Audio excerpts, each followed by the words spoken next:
Welcome back to Lake Living with Barb Coney, and thanks for joining us for Halloween dinner, if you dare.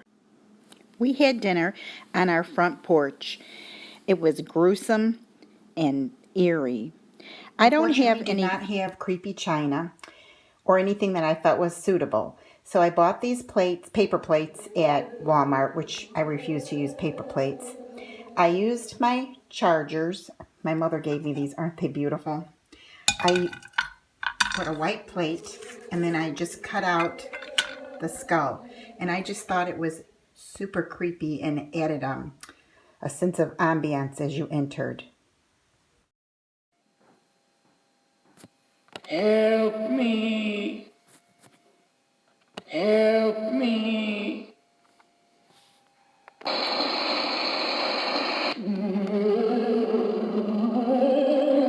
So in prepping for our Halloween dinner, I really wanted something to make my drinks a little fancier. On Pinterest, I had seen to use canned lychee nuts, but we don't have them here in our small town. So what I was able to find was whole chestnuts, water chestnuts. Unfortunately, they're not thick enough for blueberries or any kind of eye to stick to. So I bought the eyes and then I hot glued them to the chestnuts. So unfortunately, they weren't edible. Also, you can see from this one, in order for them to stick on the skewer, I had to hot glue the eyes together. But I mean, they're just adorable. And then I washed thoroughly. My grandson played in soapy water, and we thoroughly washed the mice and roaches. And we hot glued them to toothpicks. We had to break the toothpicks off though, because I realized when I stuck them in my desserts, as you can see from here, they were too tall. So make sure that you start with a small or short toothpick. I picked up these bats. They have a little clip on the back. I tied black curling ribbon around my glasses and then just clipped these onto the curling ribbon. So this was my finished glass, and I just thought it was adorable. So this was my finished punch. I added some eyeballs, some sherbet, and some false teeth, and it was 7-Up, cherry 7-Up. It was delicious.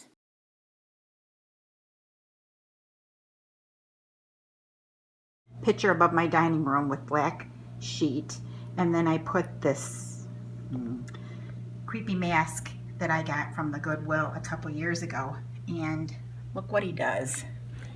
You just squeeze it and it's a heart. Isn't that cool?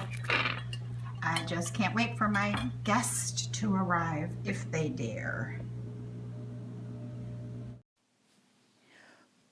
This was an appetizer that we served. We, of course, got it off Pinterest. My cousin made it. It was delicious.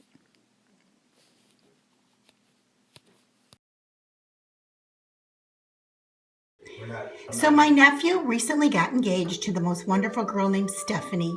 And so, of course, for her carrot fingers, we had to put a ring on it.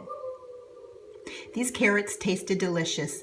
I sauteed them, I bake them in the oven with water, and then blackberry ginger balsamic vinaigrette that we get from the olive branch here in Winona Lake.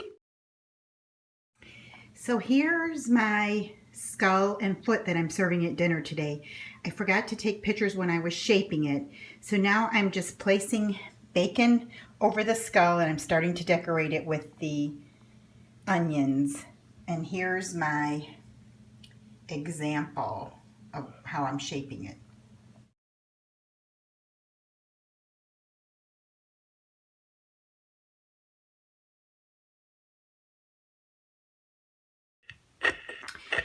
And one of the little props I have that I plan to put on my platter with my skull and my foot is this beating heart.